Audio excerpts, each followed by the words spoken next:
He's Kurt Warner. He's a Hall of Famer, NFL Network analyst, former Super Bowl MVP. You can see Kurt Warner every Sunday on NFL Game Day morning at 9 Eastern. Kurt, thanks for joining us. Good morning. Your reaction when you heard the Giants were benching Eli Manning? I'll tell you what, Dan, good morning. I was disappointed. I think like a lot of people were disappointed. And just the nature of how it went down and the season that they had and all the things that have gone sideways.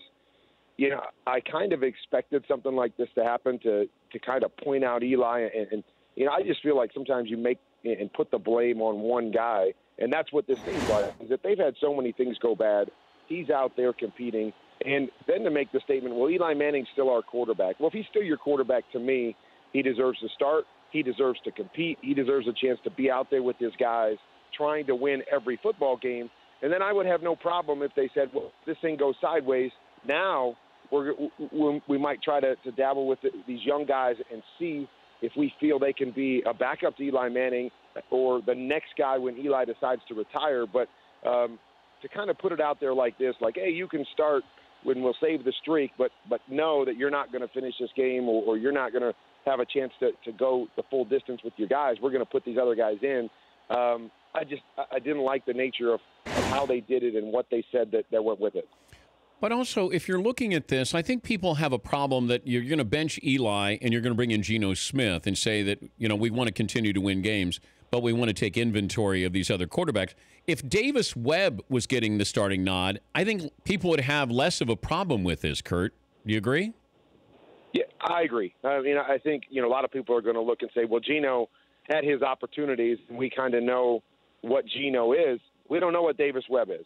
But again, I think it's the nature of, if we believe Davis Webb is the future and it's not Eli Manning, that to me is different. If you say, hey, we have to move and play towards the future, that's one thing. But to say, well, Eli's our quarterback, but that to me is the thing that's a bit, I mean, if he's done and you're ready to move on, then just say that and put it out there and let it be what it is. And I think a lot of people at that point might not be happy with it or might not agree with it, but at least at that point you go, okay, this makes sense that we can, you know, take these last few games and see what our future is, because Eli's not our future. But to come out and say, yeah, he's still our guy, and then, as you said, to start Geno instead of Davis, just a lot of curious things, and sometimes you just wonder, just come out and say what it is and let us know, and you respect people a lot more when they do that, as opposed to, you know, kind of going around in circles and everybody trying to figure out what are you really trying to do here. How were you told back in November of 2004 that Eli was going to be the starter and you had lost your job? Well, I tell you what, great respect for Tom Coughlin because of how he told me. He brought me into his office and we sat down. And, you know, at the time, you know, we were a playoff team. We were 5-4, but we had dropped a couple games. And he basically just looked me in the eye and said, Kurt, we're going to replace you at quarterback, and it really has nothing to do with how you've played. And, you know, we're in a great position now, but I feel like I have to make this move for the organization and for the future. I have to start the future right now. And, you know, I'm sorry, it's not fair, but that's what I feel like I need to do. And for me, I greatly respected him. I didn't agree with it. You know, you always want to believe, well, the best guy for the job should have the job at that point. But he was honest with me and said, this is a move for the future. And I just feel like this is the right timing. And unfortunately, you're the one that gets affected by it. But, you know, I just have to do what I feel is right. And I left there with so much respect for the man because he looked me in the eye and he didn't make excuses. He didn't try to blame me or you know, or say something that wasn't the truth. He just laid it out there, and we moved forward. If Tom Coughlin was still the coach with the Giants, would this have happened? I don't think there's any chance this happens.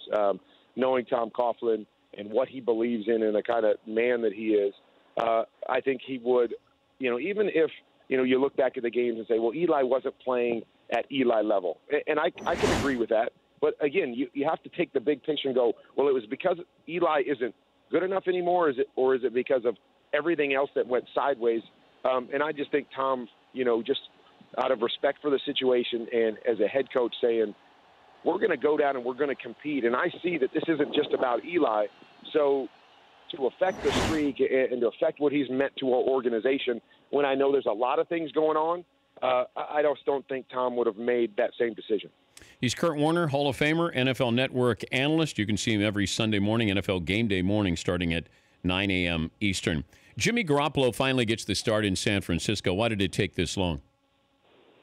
I think it just took this long because you're trying to put him in a position where he's got enough of a handle on things that he can succeed. You have to look as an organization. When you made this move, you knew this was a move for the long term, but you didn't have to rush it, so it didn't look like you wanted it to look early. And so, you know, with Beathard playing decent and getting that first win, I think it bought them a little bit more time for Jimmy to just get more comfortable with things. But this was inevitable.